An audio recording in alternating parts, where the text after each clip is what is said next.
Muy bien, licenciado.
Buenas tardes.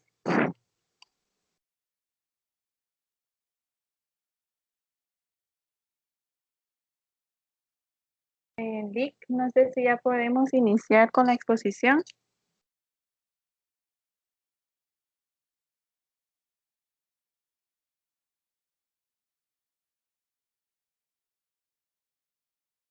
¿Me confirma, por favor?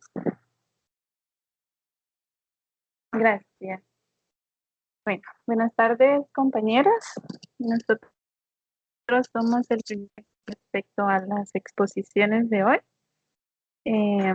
Ahorita vamos a dar inicio.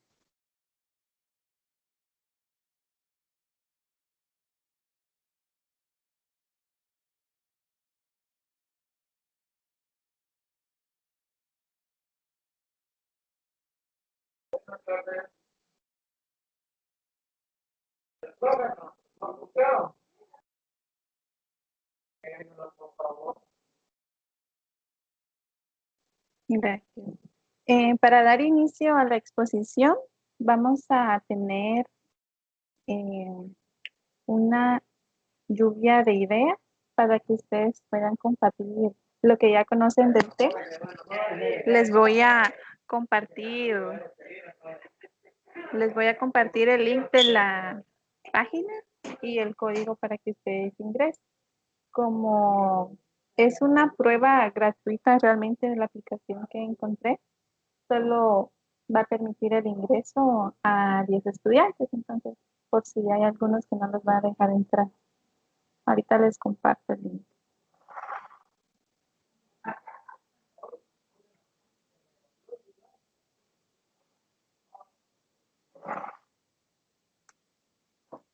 Ahí les compartí el enlace y ahorita les doy el código para que puedan ingresar.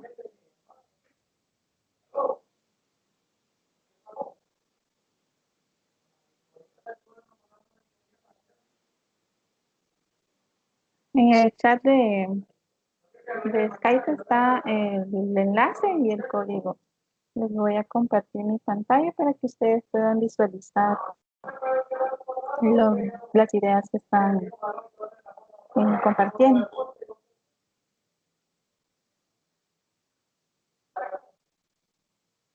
Ya visualizan mi pantalla, ¿verdad?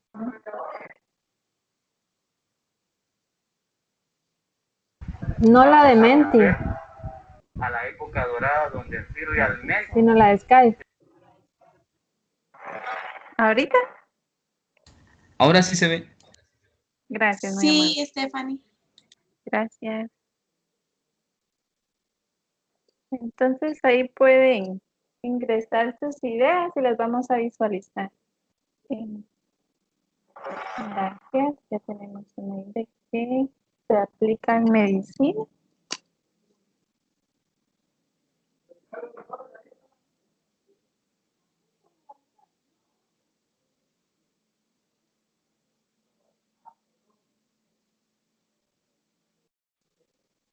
No sé qué más ideas conocen.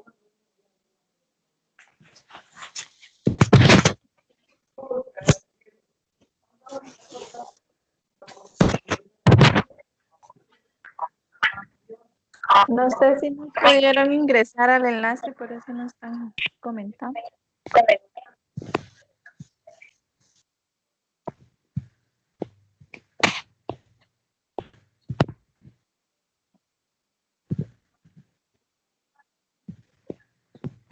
En química también.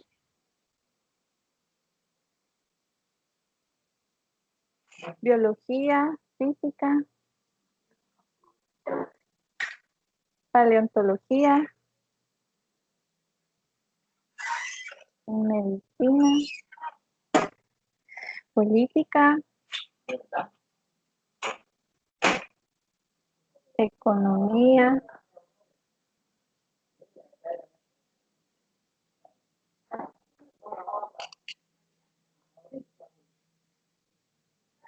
sociología.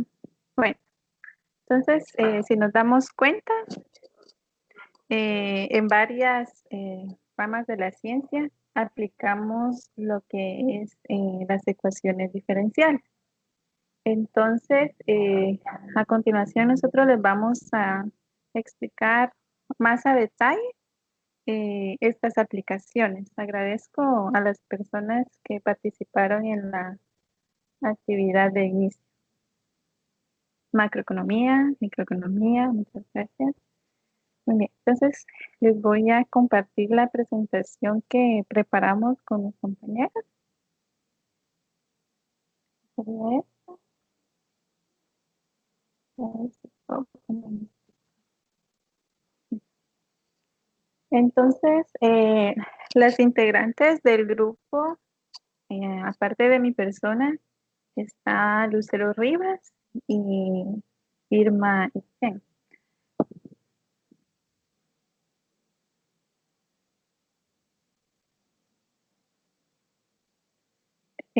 Las ecuaciones diferenciales.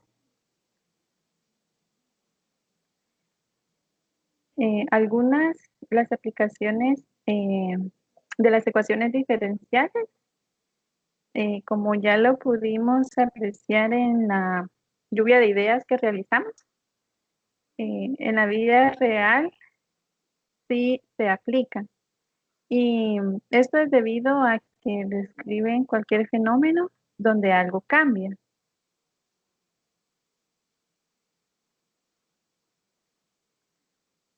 Las ecuaciones diferenciales se utilizan para representar situaciones o problemas físicos de ingeniería y de otras áreas como economía, biología y las que ustedes ya mencionaron con anterioridad.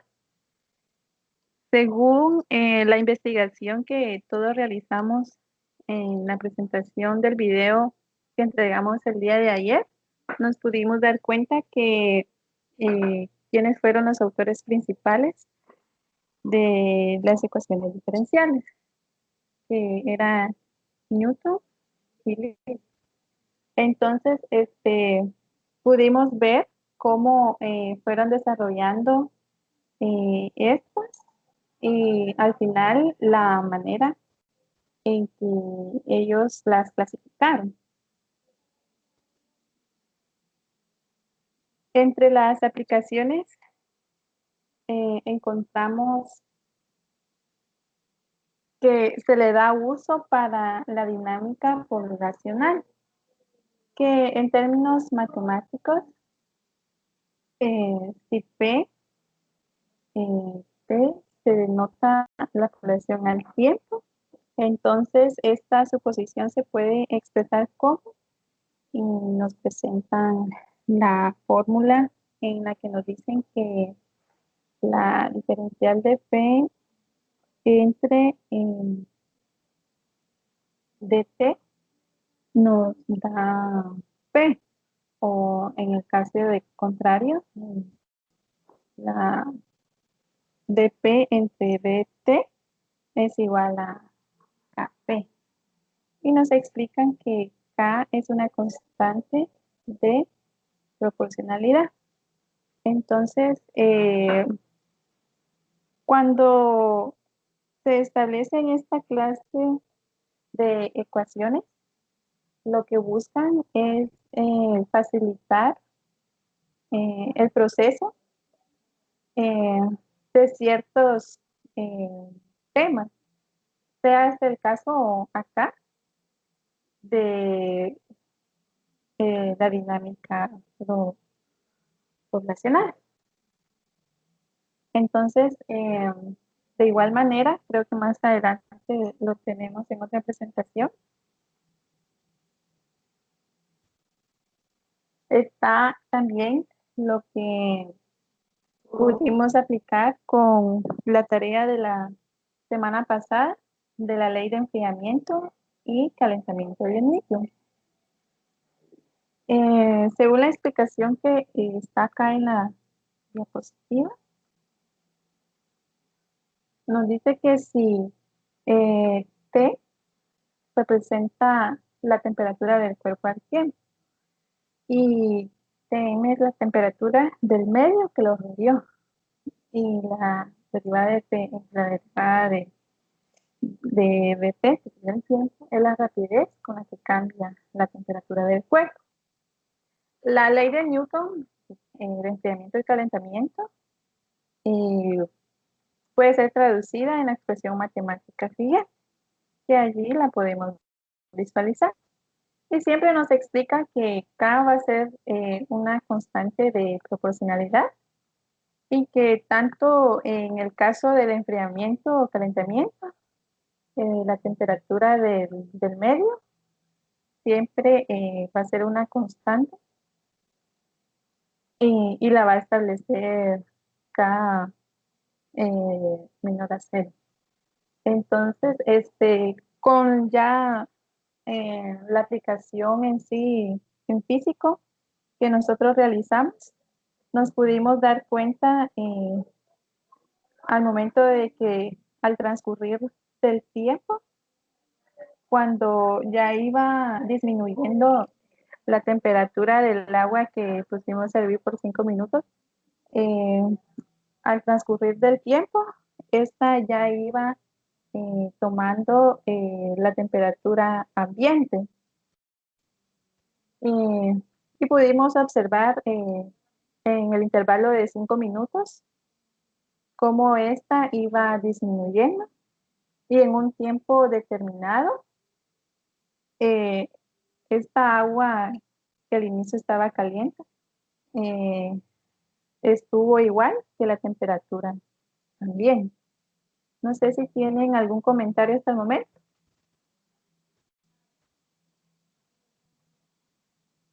O pudieran compartir su experiencia con el experimento que realizamos la semana pasada.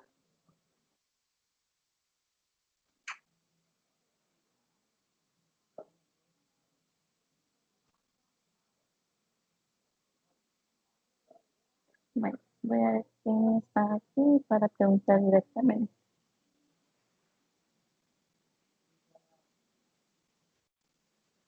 Eddie Miranda, ¿nos podría compartir algún comentario o comentar acerca de la experiencia que usted tuvo realizando la tarea de la semana pasada, acerca del tema que les acabo de explicar?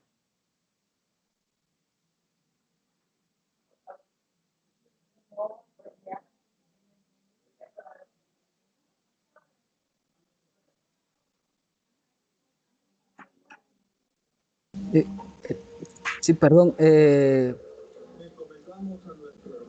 Yo intervendría, pero acabo de ingresar y no estoy muy al tanto de lo que acaba de hablar, compañera.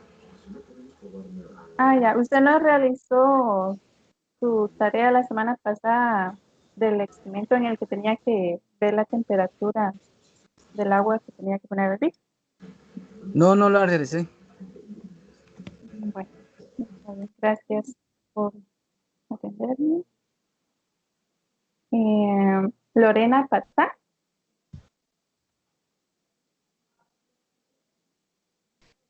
Sí, compañera. Pues mi experiencia al realizar lo de la tarea de la semana pasada, pues primero es de que tuve que conseguir un termómetro, ¿verdad? Y el único que tenía al alcance fue uno de mercurio. Y al introducirlo en el agua que estaba muy caliente, pues la verdad fue que se me explotó el termómetro. Entonces tuve que recurrir a otras fuentes, ¿verdad?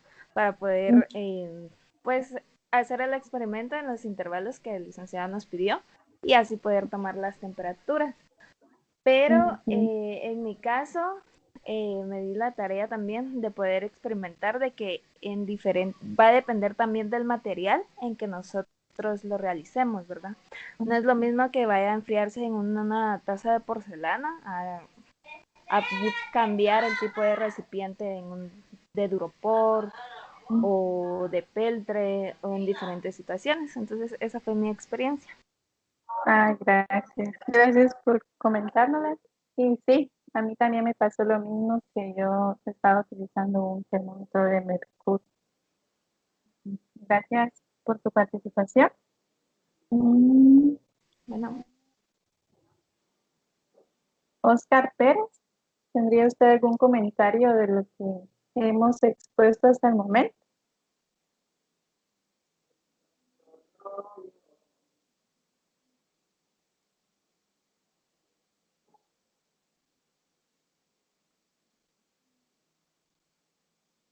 ¿Se encuentra Oscar?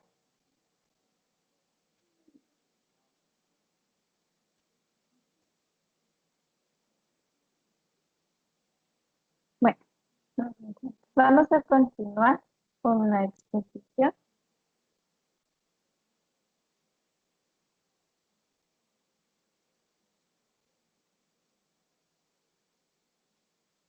Y también utilizamos las ecuaciones diferenciales al momento de la preparación de una enfermedad, que es el caso en lo que estamos nosotros ahorita con esta pandemia del COVID-19.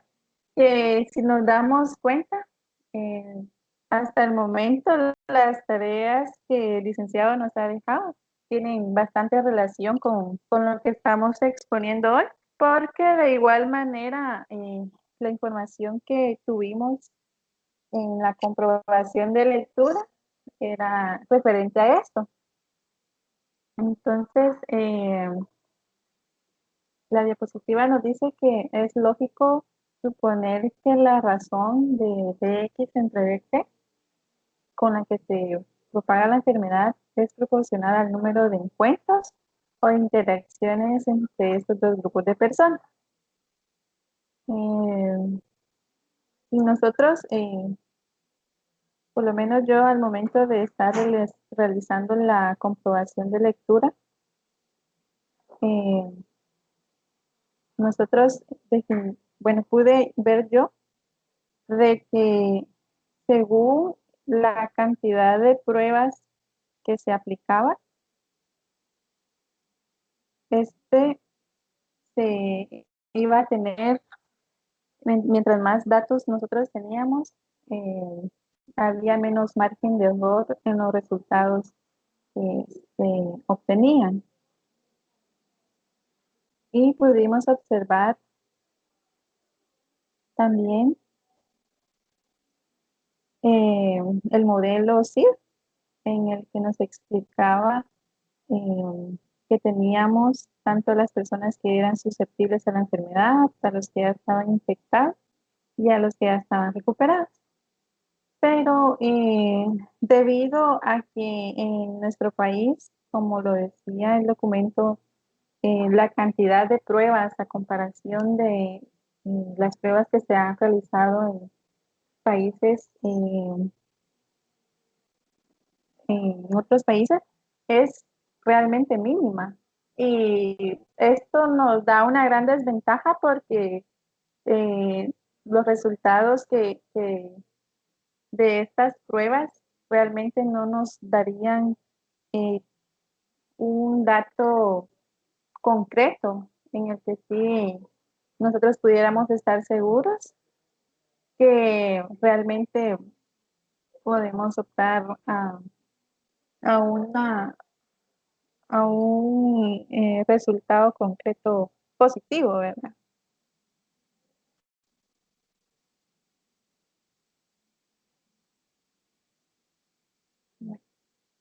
Entonces, también tenemos acá las reacciones químicas. Compañera, Ujú. no sé si puedo intervenir. Sí, está bien. Sí, sí, lo que estabas diciendo de como que el modelo matemático que nos ayuda a ver la cantidad de personas contagiadas y las que están propensas a contagiarse, y también en la lectura, bueno, esto sí yo no sabía, que Bernoulli fue el que proporcionó como que un modelo para atribuirla con el contagio de eso de la viruela. Y decía acá que usando la tabla de Hadley, no sé si pronuncié bien, decía que ahí teníamos que tomar muchos factores, como lo que pasa ahorita, ahora muchos factores de las personas que están en las comunidades, las personas que van a Canadá, las personas que regresan, son factores que no se toman en cuenta, y eso es lo que pasó en el tiempo de la viruela. Y lo que decía aquí que Bernoulli hizo esa conjetura, pero también dice que nos ayudó a calcular el aumento en la esperanza de vida en caso de optar un contagio.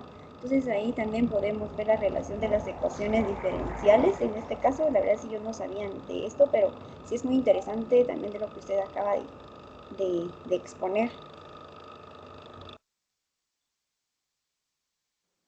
Muchas gracias por su comentario. Entonces, mi compañera Lucero va a seguir con la presentación. Buenas tardes. Otra de las aplicaciones es también en en las reacciones químicas. En este caso, esta va a ser una reacción de primer orden. En la diapositiva nos dice que pues en química hay algunas reacciones que siguen esta misma ley empírica.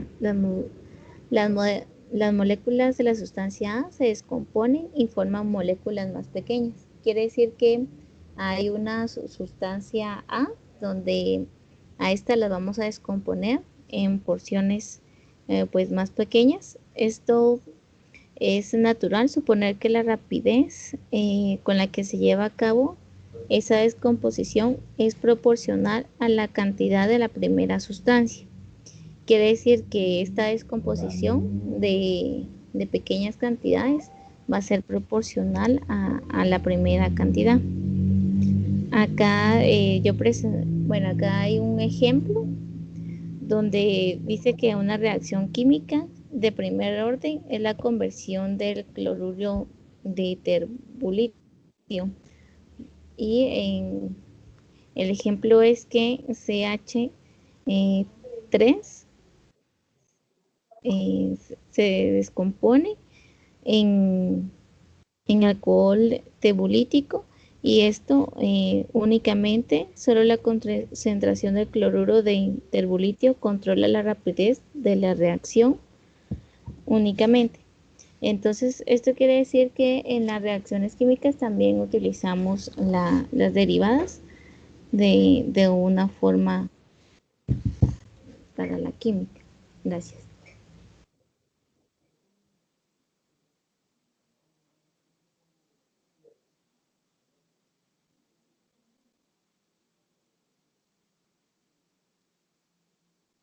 Buenas tardes, Ahora bien, compañeros. Vamos a...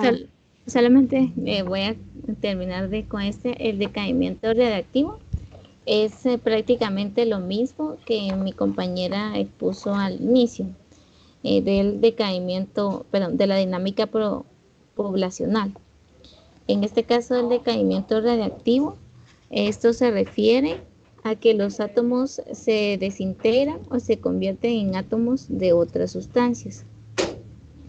En este caso, para modelar este fenómeno del decaimiento radiactivo, se supone la reacción de DAT o DT, con la que los núcleos de una sustancia se desintegran, es proporcional a la cantidad, para ser más precisos, del número de núcleos, en este caso, de AT. Y si se dan cuenta, es prácticamente la misma ecuación la que estamos presentando con el ejemplo de la dinámica poblacional.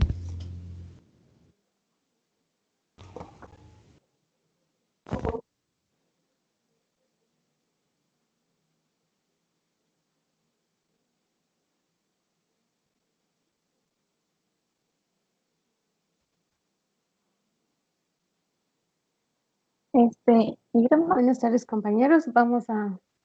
¿Cómo? ¿Perdón? sí, continúe. Gracias, gracias. Bueno, buenas tardes, compañeros. Pues vamos a dar continuidad a la exposición que estamos trabajando en estos momentos. Vamos a conocer en este caso los tipos de desintegración que podemos encontrar. Entre ellas vamos a mencionar algunas características importantes que podemos diferenciar en cada una de ellas. La primera sería la desintegración alfa, que esta va a suceder cuando el elemento radiactivo de número atómico Z emite un núcleo de helio. Entonces, cuando esto sucede, le vamos a llamar a esto una desintegración alfa. También vamos a tener o vamos a conocer la desintegración beta, que en este caso va a suceder o vamos a poder reconocer una desintegración beta cuando el núcleo del elemento radioactivo emite un electrón en consecuencia de su número atómico. En este caso aumenta en una unidad, pero el número másico no se altera. También tenemos como parte de los tipos de desintegración la desintegración gamma. En este caso, el núcleo del elemento radioactivo emite un fotón de alta energía. La masa y el número atómico, en este caso, no van a variar.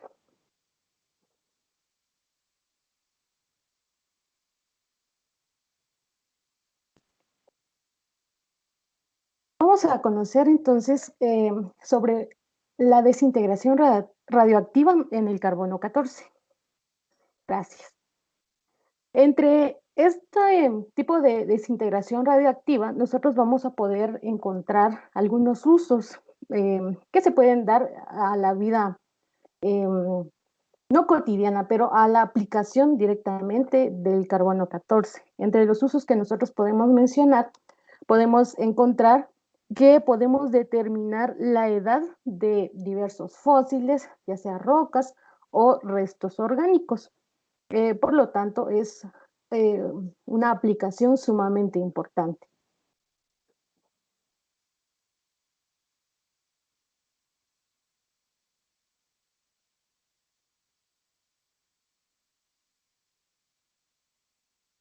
Vamos a conocer también y vamos a hacer un pequeño recordatorio donde vamos a conocer y recordar que en este caso, para poder comprender la descomposición, hay que conocer que el núcleo atómico está formado siempre por protones y también, en este caso, por neutrones. los protones en cada uno de los átomos van a formar van a determinar el tipo de elemento del que estamos hablando. También es importante reconocer un isótopo, que en este caso el isótopo va a ser átomos o van a ser átomos cuyos núcleos atómicos tienen el mismo número de protones, pero en este caso van a poseer diferentes números de neutrones.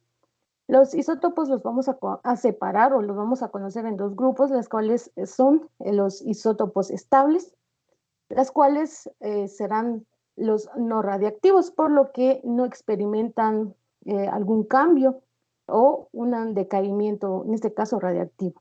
Y también vamos a tener el isótopo inestable, que en este caso son los isótopos radioactivos de los cuales estamos abarcando en esta tarde. En este caso, los isótopos radiactivos tienen un núcleo atómico inestable y emiten energía y partículas cuando éstas cambian.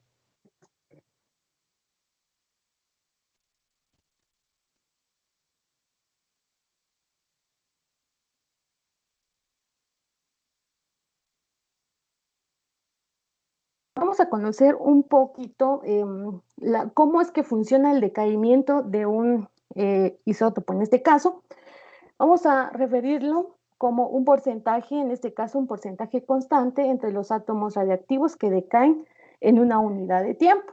Entonces, el ejemplo podría, de una manera sencilla, podríamos decir que en este caso, al inicio pues tenemos una muestra de 100 miligramos de carbono 14, de la cual esta va a ir disminuyendo proporcionalmente en una razón, en este caso en una tasa de tiempo, que será la vida media que el carbono 14 va a representar.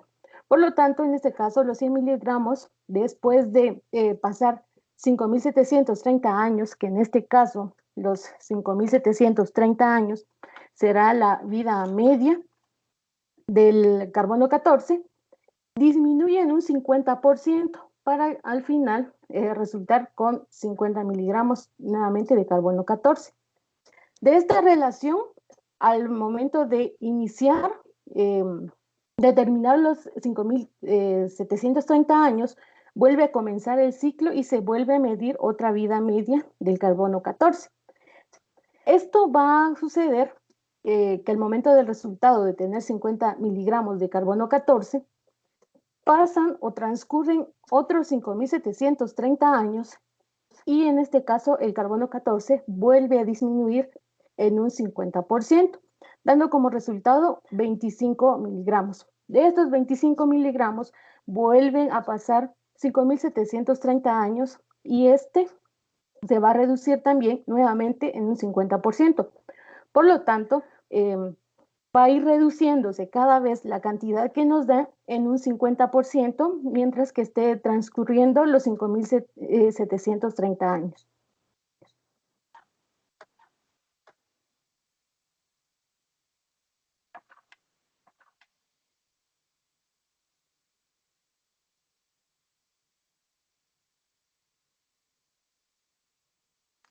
Bueno, también vamos a seguir, gracias compañeros. Vamos a presentar un simulador, la cual vamos a ilustrar cómo es que sucede en este caso el decaimiento radiactivo.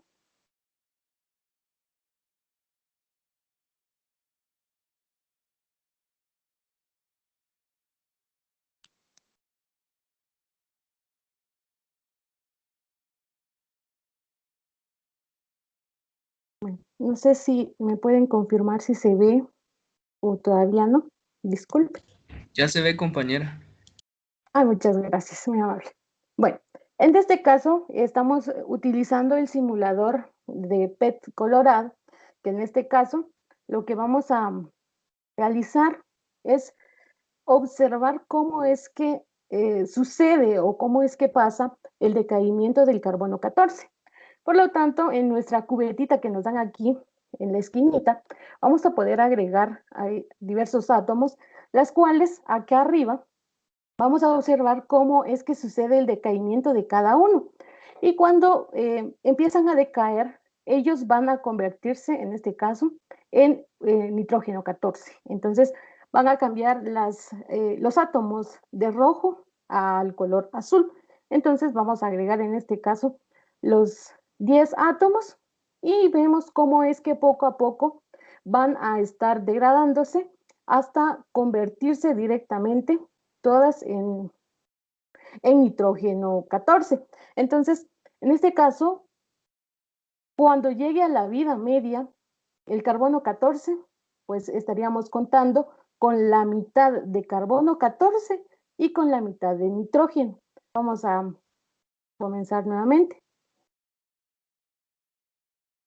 Bueno, en este caso voy a agregar 20 y podemos observar cómo es que en esta esquinita van disminuyendo los átomos de carbono 14 y van aumentando los átomos, en este caso, de nitrógeno. Por lo tanto, los átomos de carbono 14 van sufriendo un decaimiento hasta convertirse en nitrógeno 14.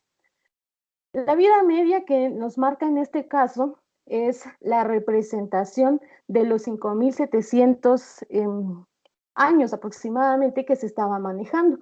Por lo tanto, cuando llega a esta vida media, la mitad de los átomos iniciales estarían como carbono 14 y la otra mitad sería la representación del nitrógeno 14. Entonces, mientras que va disminuyendo, van pasando nuevamente otros 5.700 años aproximados y vuelven a suceder el decaimiento de más átomos de carbono y vuelven a aumentar más átomos de nitrógeno. Por lo tanto, si nos damos cuenta, poco a poco va disminuyendo hasta que nos quedamos, en este caso, sin ningún átomo de carbono 14 y van aumentando, en este caso, los átomos de nitrógeno 14. La aplicación, bueno, el simulador también nos da para poder comprobar con el uranio 14, perdón, el uranio 238, que en este caso sucede lo mismo. Agregamos nuestros átomos y estos también comienzan a decaer. Y si se dan cuenta, nuevamente el uranio comienza a decaer y hasta llegar, en este caso, a formar todos los átomos como plomo.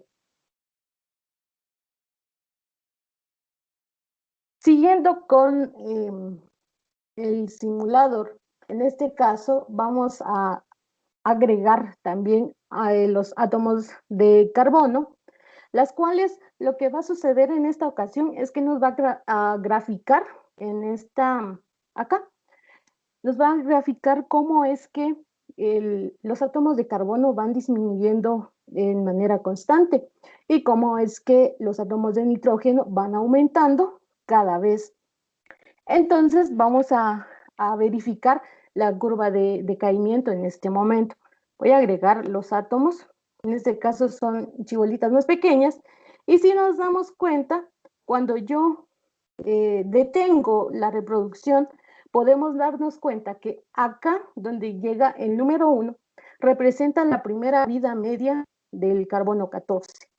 Y si nos podemos fijar, en este caso, podemos notar que en la gráfica llegan acá a cruzarse en 50%. Esto nos indica a nosotros que cuando llega la primera vida media, podemos contar con el 50% de carbono 14 y podemos contar también con el 50% del nitrógeno 14. Si seguimos con la reproducción, y en este caso llegamos a la segunda vida media, quiere decir que volvieron a transcurrir, acá tenemos una aproximación de 5.000 años, volvieron a pasar los 5.000 años, y nos damos cuenta que en este caso va disminuyendo el carbono 14 y va aumentando en este caso el nitrógeno 14. Si podemos fijarnos, acá el nitrógeno 14 ya llega hasta 75%, y el decaimiento de carbono 14 llega hasta el 25%.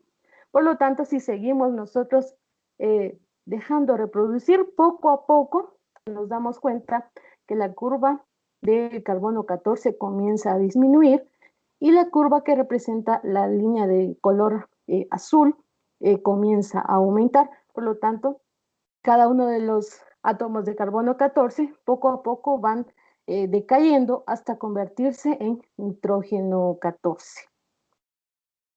Y por último, tenemos una pequeña actividad, la cual consiste en este caso en verificar cómo es que cambia el porcentaje de carbono 14 mientras un material vivo comienza a degradarse o a descomponerse. Entonces vamos a colocar acá, plantar un árbol. Bueno, si nosotros podemos ver, en este caso, el árbol está creciendo, pero en este caso comienza a morir. Y podemos ver en este contador cómo es que el porcentaje del carbono 14 comienza a disminuir y también se traza con la curva de decaimiento en esta figura. Entonces, mientras más tiempo tenga, en este caso, el árbol muerto, el porcentaje de carbono 14 siempre va a ir disminuyendo, por lo tanto se va reduciendo. Y en este caso va a tardar un poquito hasta que pueda llegar más abajo. Por lo tanto, si ustedes se dan cuenta, siempre el contador, bueno, va trazándose en este caso nuestra curva de decaimiento. Y también podemos probar y podemos intentar, en este caso también con una roca. Y vamos a generar primero nuestra roca.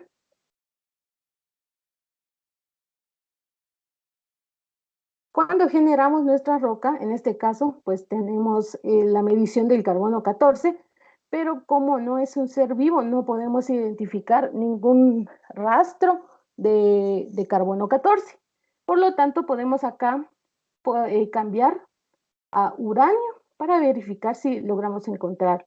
Y si nos damos cuenta, el marcador comienza y nuevamente podemos ver cómo es que comienza la degradación del uranio. Y nuevamente se traza la curva de decaimiento.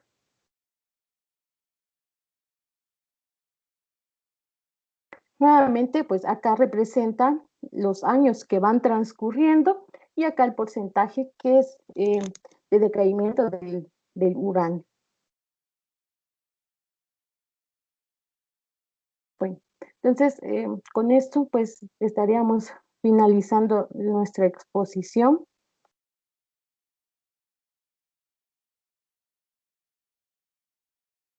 Gracias, Irma. Gracias. No sé si tienen algún comentario o duda respecto a la exposición. Si no, dejamos el tiempo para el siguiente grupo.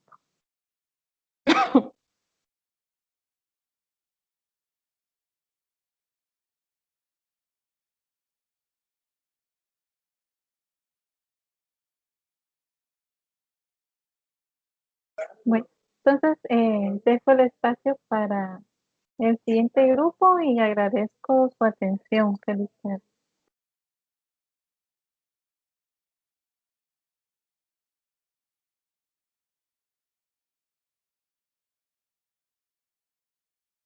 No hay peros, English.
Sí, ahorita, compañeros.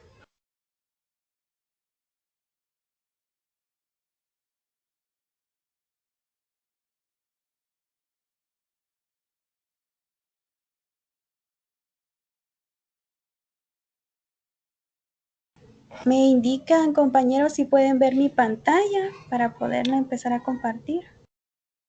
Ya se ve, compañera. Se observa.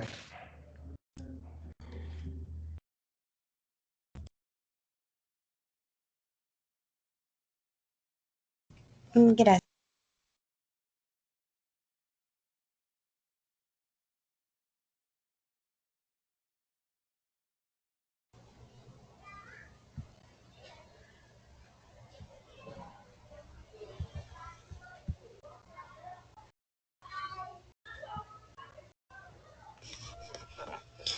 Buenas tardes, compañeros. Qué gusto saludarles. Nosotros somos el grupo número 2 y pues vamos a exponer acerca de las ecuaciones diferenciales. Vamos a exponer primero el modelo básico de crecimiento y luego vamos a exponer el modelo de crecimiento logístico para que ustedes puedan comprender de un mejor enfoque de qué vamos a tratar. Las integrantes son Olga Leticia Paz Morales y Edita Selena Ortega Manchame. Y aquí pues están presentando las expositoras. Mi persona, que es Olga Paz, y Edita Ortega.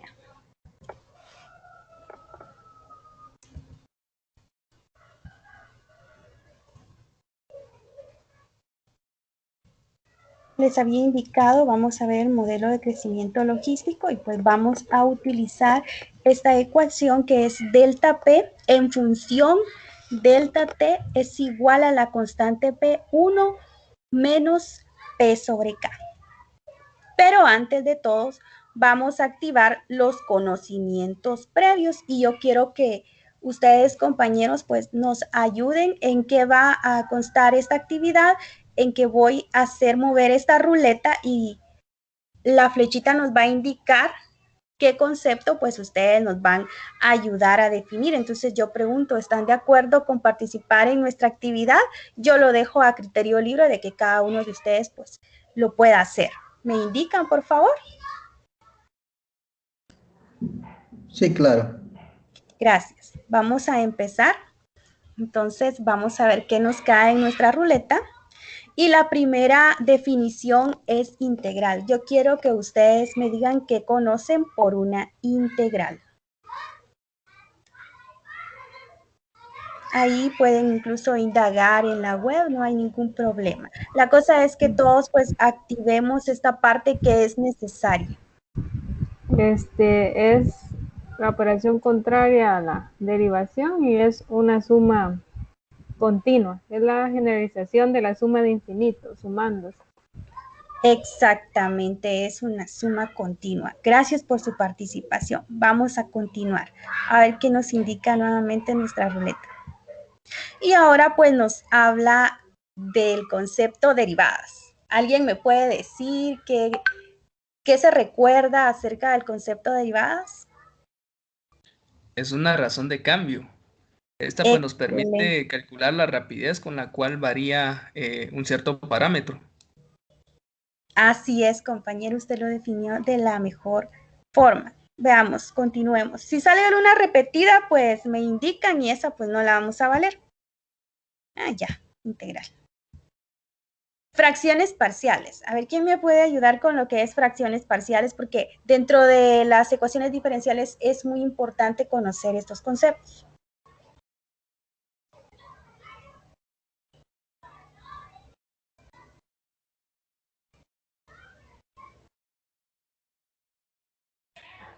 No sé en qué específicamente se refiere a las integrales por ese Sí, método. específicamente a las integrales, así es. Ah, bueno, este es un método que se utiliza para poder resolver integrales que con los métodos más utilizados no es posible resolverlo, ¿verdad? Por ejemplo, con el método de sustitución. Entonces, hacemos uso de las fracciones parciales. Específicamente cuando tenemos un denominador, en el denominador tenemos un un polinomio, ¿verdad? Que puede ser factorizado. Exacto, así es, compañero. Le gusta participar y eso es bueno. Veamos la última. Ecuaciones. Yo creo que esta sí la voy a dejar así más sencilla. Lo que conocemos desde básicos. Yo sé que ustedes pues en la secundaria vieron que eran las ecuaciones y con una pequeña definición basta. Tal vez, compañera, ¿es una igualdad? Muy bien, compañera, así es una igualdad. Bueno, y yo creo que ya que activamos nosotros nuestros conocimientos previos, pues procedemos a seguir nuestra clase. Espero que les haya gustado esta pequeña actividad que se las hicimos con mucha dedicación.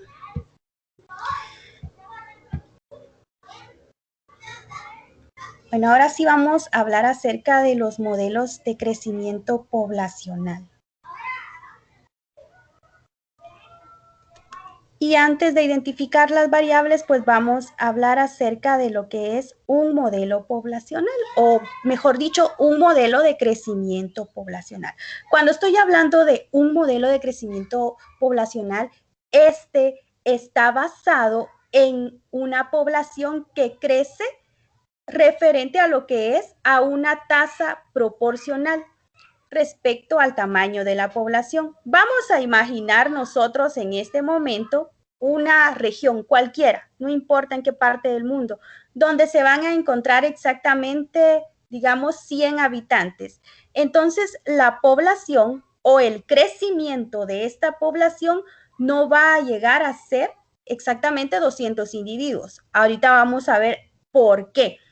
Porque si nosotros pensamos que estos 100 habitantes de la población que ustedes están imaginando nunca van a crecer tanto a 200, a 500 o a 1000, es porque crece a un determinado porcentaje y a ese porcentaje se le va a conocer como tasa o una pequeña proporción, y eso es lo que se necesita resaltar. Entonces ahora vamos a identificar este modelo. Tenemos T, que es igual a tiempo. En este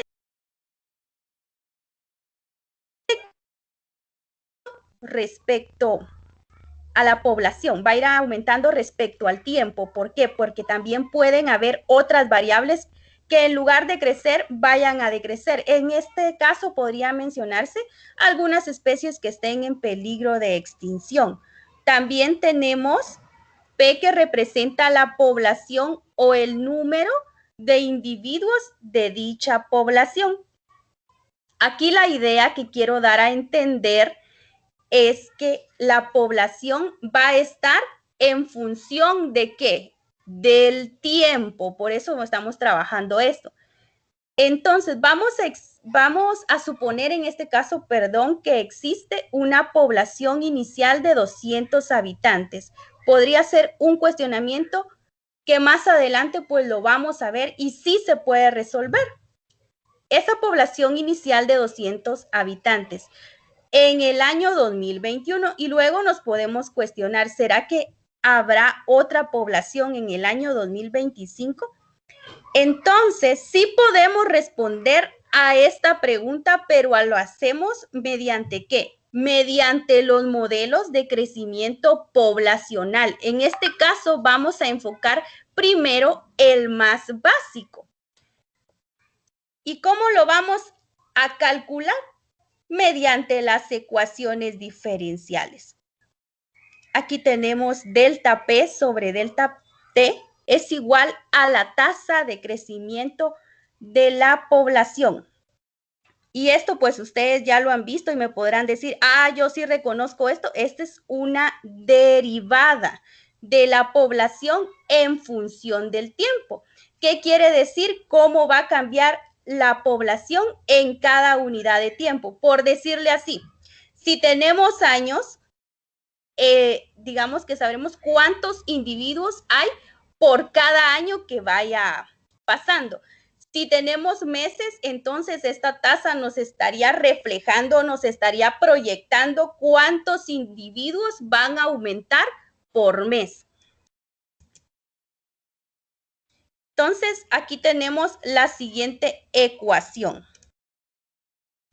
delta P es igual a delta T igual a la constante por la población. Entonces, K, ¿qué es lo que representa? K va a representar una constante de proporcionalidad, o bien, aquí les podría decir yo, esta va a ser la tasa de crecimiento. O es constante de proporcionalidad o es la tasa de crecimiento. Y aquí tenemos que al resolver esta ecuación diferencial se obtiene la siguiente función. P de X es igual a población inicial por la exponencial K por tiempo. Entonces, ¿qué nos quiere decir a nosotros el enunciado que mencionamos anteriormente del crecimiento poblacional? Bueno, esto nos quiere decir que la tasa de población o el crecimiento de la población va a ser proporcional a cuántos individuos haya en ese momento. Vamos a continuar. Aquí pues vamos a tener un ejemplo. Y tenemos CA delta P sobre delta T es igual a la constante por la población. Pero para eso nosotros vamos a necesitar, ¿qué cosa? Vamos a necesitar integrar. Por eso tenemos acá representada de esta forma la ecuación. Vamos a necesitar integrar. Entonces, ¿qué es lo que pasa acá? Que delta P sobre P va a ser logaritmo natural de P. Y vamos a tener la constante K por tiempo más C. Pero al final nosotros podemos darnos cuenta acá, en este caso, que al despejar el logaritmo natural de P se debe aplicar una exponencial. Y esto va a ser igual a P es igual a la exponencial del logaritmo K por T más C. Y luego pues vamos a tener a esta exponencial de E a la C, la vamos a colocar como un único valor de C, que en este caso hablaríamos específicamente de esto, que nos daría como resultado, en este caso, P es igual a exponencial de K por T.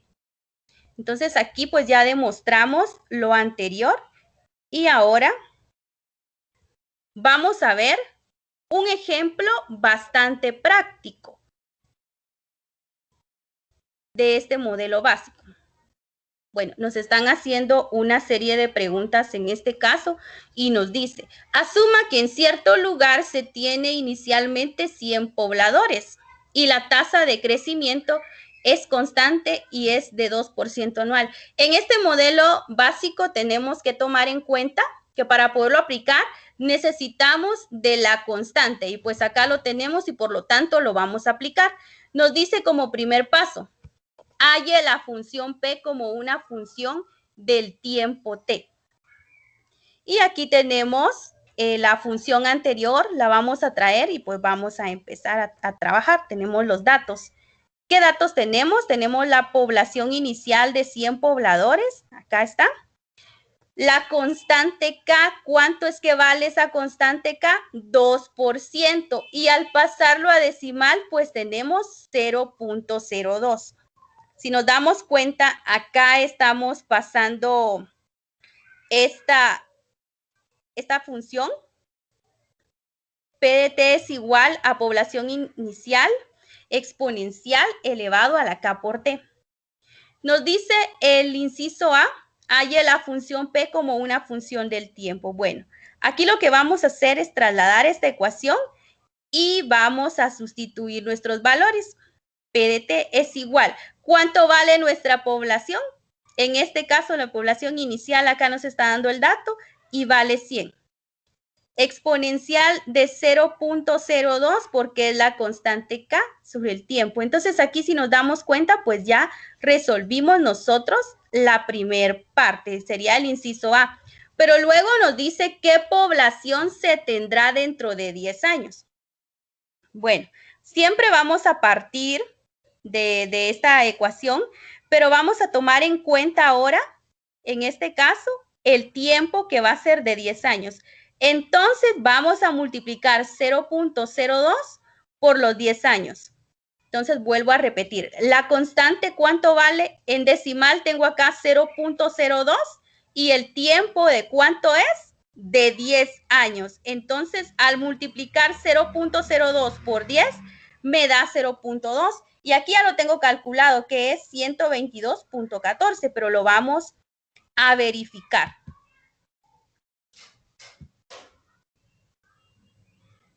En este momento vamos a trasladarnos a Excel y vamos a utilizar una función. Vamos a colocar exponencial de 0.2.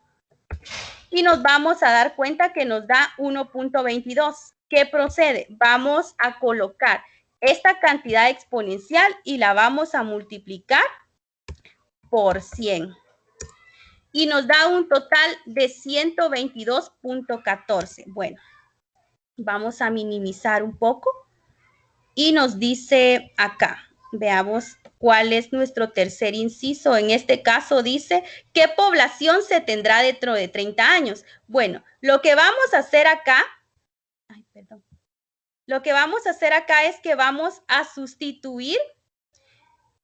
Vamos siempre a usar la función original, 0.02, y ahora el tiempo, ¿cuánto vale? 30 años, y es lo que vamos a trabajar. Entonces, al multiplicar 0.02 por 30, me va a dar un total de 0.6. Y acá dice que el total de todo me tiene que dar 182.2. Entonces, vamos a ver si es cierto. Aquí lo tenemos, vamos a utilizar exponencial nuevamente. ¿Cuánto nos dio la cantidad? Recordemos que es 0.6. Acá lo tenemos. Entonces, vamos a multiplicar nuevamente esto por la cantidad de 100. Y nos da 182.2. Entonces, ¿qué vamos a hacer? ¿Cuál es el último inciso? No quiero bajarlo todo porque se me pierde. Dice, vamos a ver, bueno, aquí no coloqué el último inciso. Voy a tratar de recordarlo. Lo que vamos a hacer acá es que con la ayuda de Excel nosotros vamos a verificar si esta información que nosotros tenemos del inciso B y C son correctos. Entonces vamos a utilizar nuevamente Excel. Vamos a recordar que la constante K equivale al 2%. Tiempo, podemos tener un tiempo inicial de 0, 1, 2, 3. La población, recordemos que la población en este caso, inicialmente tenemos 100. Pero como el último problema nos dice que es hasta, veamos acá. Vamos a ver aquí, tiempo sería. Aquí sería 0, 1, 2, 3. Recordemos que la última cantidad numérica fue de 30 años, entonces es lo que vamos a trabajar. Vamos a proyectar esta parte hasta 30 años y lo vamos a llevar hasta abajo. Vamos a ver, tenemos 29 y acá tenemos 30. Bueno, entonces, ¿qué es lo que vamos a aplicar acá? Vamos a utilizar nuevamente una fórmula. Vamos a tener la población inicial, más nuevamente la población inicial, por, en este caso sería la constante, pero como queremos llevarlo hasta abajo, vamos a colocar esta parte acá y nos tendría que dar, disculpe, vamos a arreglar esto, sería igual la población más nuevamente la población por 2%. Olga, el 2 lo tenés que dejar en la celda de abajo. Mira, ahí abajo de K colocas 2%. No lo colocas junto. Ay, sí, perdón. Disculpen, compañeros. Gracias, Elena. Tenéis mucha razón. Ahí está. Igual sería la población más nuevamente la población por el 2%. Ahí está.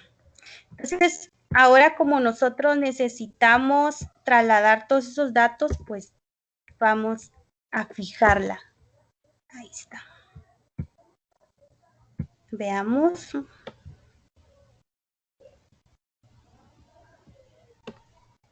Y aquí pues ya tenemos los valores. Vean, compañeros, veamos en 10.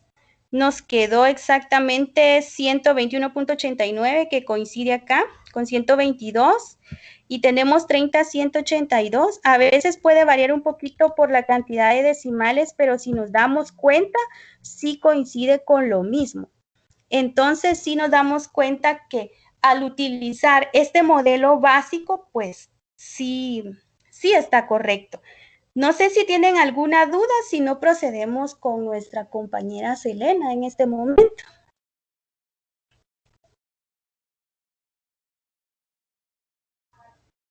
¿No?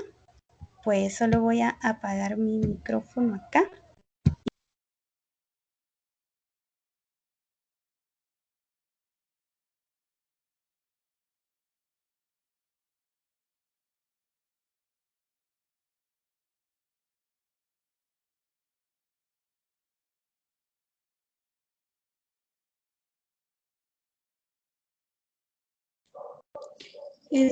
¿Vas a seguir compartiendo pantalla, Olga, o comparto yo mejor?